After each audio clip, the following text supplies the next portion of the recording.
ஆத்தோரம் வேலி கட்டி நந்தவனம் போட்டேன், நான் நந்தவனம் போட்டேன். அதில் அழகாக மலர் செடிகள் நட்டு வைத்து வளர்த்தேன், நான் நட்டு வைத்து வளர்த்தேன்.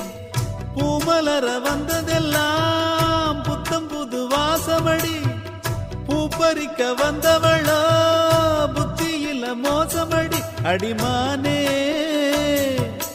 கையில் உள்ள முத்துச்சரம் பத்திரமா வச்சுக்கணும், ஒரு நூலு பிரிஞ்சாலும் உதிர்ந்தோடுமே. ஏன் பாட்டு ஏன் பாட்டு நெஞ்சி நிற்கும் பூங்காத்து, தாலாட்டு தாலாட்டு தாவி வரும் தேனூட்டு. ஓம் பொழுது போகணும் எனக்கோ பொழப்ப பார்க்கணும், உன்னை பழுது பார்க்கணும் எனக்குள்ள அழுது